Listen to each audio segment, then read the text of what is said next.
Alright. Alright, what's going on, guys? Welcome to my kitchen. And I got a lot of my kind of staples sitting here. So in this video, what I want to talk to you guys about is not like what you should eat, but more like give you some ideas of things that you can eat, that are quick, that are healthy, that I think are tasty. You may or may not agree with me on that, but just meal options for you guys. Because I know, like, for me, when I was running professionally, sometimes you get home, you're just hungry, hangry maybe, and you just need something to eat quick. So I want to give you guys some suggestions, things that we eat. This is going to look like a giant infomercial. I swear to you, it's not. I'm sponsored by Muscle Milk, but besides that, all this stuff is stuff that we buy all the time. So kind of starting off, cereal selection. I mean, cereal is like, carbs are big for distance runners, and cereal doesn't have to be unhealthy. Like, you can find healthy options, and they can be like just generic or very common cereals. What I always look at when I'm looking at cereals is how much sugar's in it. So if it's like over 3 or 4 grams, I'm usually not getting it per serving. So this one, what are we at? It's in Espanol. Can't read the Spanish. Azúcar, 4 grams. Oh, dang it. Okay, so that's close to the threshold, but I wouldn't go any higher than that. I think the Kix has less. Kix is like 3 grams. There you go. But this is the one that we eat the most of. Cheerios. It's oat-based. Oatmeal. Oh, we have this giant thing of oatmeal. We go through a ton of oatmeal. Oatmeal pancakes, oatmeal for snacks. Really good, quick, healthy meal that a lot of elite runners utilize, but you can also just do it in Cheerio form. It's a little easier to digest, so if you have stomach problems or if you're eating right before your run, something that's easier to digest like this, but still the same exact thing as oatmeal. It's the #1 ingredient is whole grain oats. So it's essentially very similar, not exactly the same, but very similar, but easier to digest. And this one, let's see, sugar is 1 gram. So like really good healthy carb option. If we're on the road, if I'm traveling, you go like an Evolve bar like this, or Muscle Milk bars, kind of usually what I go with. You got to watch the sugar content, make sure you're looking at that, because like this is 12 grams in this. So this is something to be better to be eaten directly after a workout or during a workout than say right before the workout, when you don't want to spike your blood sugar levels. Whey protein. So if I travel for like a week, I'll take like 2 of these, because you guys know, like, when you're traveling on the roads, oftentimes protein's hard to find, like good sources of protein. They're affordable and also good for you. So I really like this Muscle Milk with probiotics. Kind of helps with the digestion as well. Again, traveling on the road, sometimes your gut's kind of uneasy because it's a lot of different foods. So I love whey protein for post-workout as well.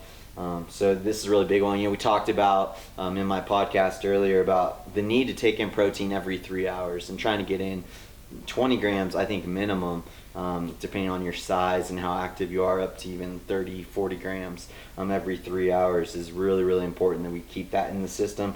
Give our muscles what it needs to build and get stronger and repair, and give us that training adaptation that we're looking for. So that's a big one. So these are some of like our kind of healthier pastas.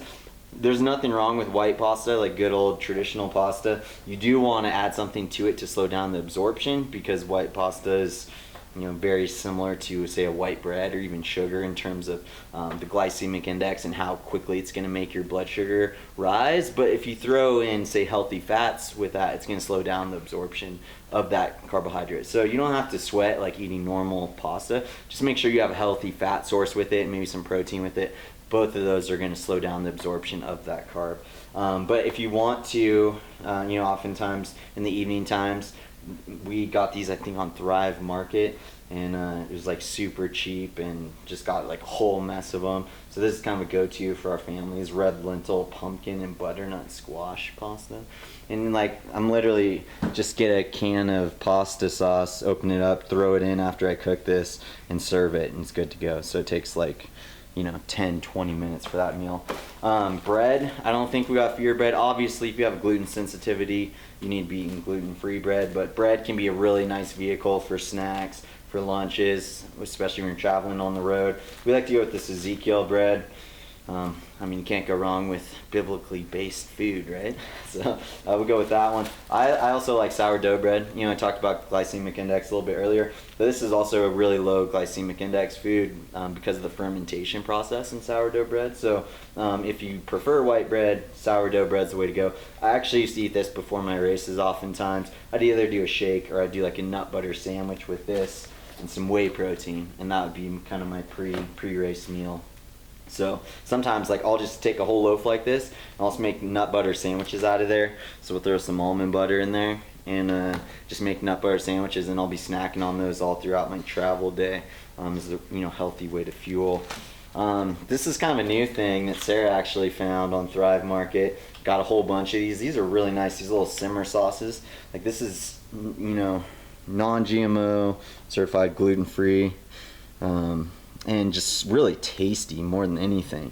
So you just literally, Sarah's just adding this to ground beef or ground bison like I have here, and simmering it all in one pot, and it's ready in like 10 minutes. Super easy, really tasty. Kids love it. We'll put it over, say, like a jasmine rice or some type of white rice. Just throw it in a rice cooker. You're good to go. Really quick meal. Something that I eat a lot of now that I didn't eat so much of this when I was running professionally, but is hamburgers. Everyone's got this thing like, oh, hamburgers are so unhealthy, but a lot of it's just like how you prepare it, right? So like we'll buy, like this is Open Nature, but we usually try and get like grass-fed organic meat, and we're looking for something in kind of that 90% to 93% lean meat, and then I'll just pan fry that really quick, throw it on some sourdough bread, and maybe put some mustard and some Splenda ketchup. I'm not gonna recommend that, but it is good. And there you go. It's like a healthy hamburger. People think, oh, hamburgers are so bad for you, but like I don't feel like they are, and I feel really good off them. Again, like with all this nutrition stuff, everyone has different beliefs, different things that make them feel good. So if you're not a meat person, you're like, no, that is not good for you.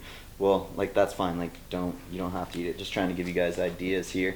Something else I'd eat a lot of: salmon, canned salmon. So we'd make this just like we'd make tuna, but we'd use salmon instead. So it gives you really good healthy fats, omegas, all that stuff. So just throw in a little bit of mayonnaise and then put it on bread and you're good to go. So quick lunch options. We eat a lot of like lentils as well. Again, let's throw this in like our Instapot. Really quick, really easy, super fast meal. Sweet potatoes. I ate a ton of these when I was running professionally. There's a million and one different ways to make it. We'd make sweet potato fries, just bake them all the time instead of fry them. Tastes like pretty much, not pretty much. It resembles a sweet potato fry that you get at a restaurant. But I also like to travel with these, so I'll just bake a whole bunch of these before I'm going to travel. And, people look at you a little weird when you're on an airplane, you pop this guy up, but what I do is I disguise it. I'd, like, wrap it in foil, and so it kind of looks like a burrito, and I'm just pretending like I'm, like, eating this burrito, but it's actually just a sweet potato in there. So sweet potatoes can be a really good travel food. I eat a ton of Greek yogurt, especially now. But again, talk about, like, easy, simple, affordable sources of protein. Greek yogurt's a really good one. You can find this other places, when you're traveling, you're on the road. Any grocery store obviously has Greek yogurt. Just I don't buy like the flavory ones, like this still has some sugar in it, 4 grams per serving, but if you buy those like fruity ones, they'll have a ton of sugar in there. So I don't get that. I just get plain non-fat. Oftentimes I'll add a healthy fat to it, like nut butter. Greek yogurt, great source of protein there. What else we got? Oh, and then obviously, vegetables. So we eat a ton of veggies. I'll just steam up some broccoli oftentimes for our kids. Another meal that my kids love that I make all the time that's quick and easy and tasty. So I'll take this cabbage, just kind of sorry looking. Sorry about that. It's kind of old. But I'll just take this cabbage. I'll just, dice it up and dice up an onion. Throw it in a pot. Kind of simmer it for a little bit. And then I'll throw in meat. And then I'll just throw in like a sauce of some sort. So it could be a sauce like this, or like a teriyaki sauce, or some kind of sauce. Sometimes I'll just put soy sauce in there actually, and it's kind of like this like good little kind of Asian flavored meal, I guess. And serve it over rice or with the tortilla or something like that. So yeah, so these are some really good options for you guys. The other thing that we do, I just made if you look over here, all these pancakes, pre-made pancakes, for Sarah for her race for, got the Berlin Marathon coming up. And this one has 3 tablespoons of cocoa. So I label how much cocoa I put in there because cocoa actually has caffeine in it. So Sarah likes to limit her caffeine on her easy days. So this will be pre-workout because that's 3 tablespoons. This will be an easy day pancake. And super easy, it took me like 5 minutes, 10 minutes to put all these pancakes together. And then you just add water to it and you can cook it. Like oftentimes we'll travel with a little burner and just a little pan, and we're literally like making pancakes at home. So this is a big staple of ours. We'll shoot a separate video of this pancake because this is what I ate like all throughout my career. It's what Sarah eats every single morning. It's kind of what we're known for, I guess, a little bit.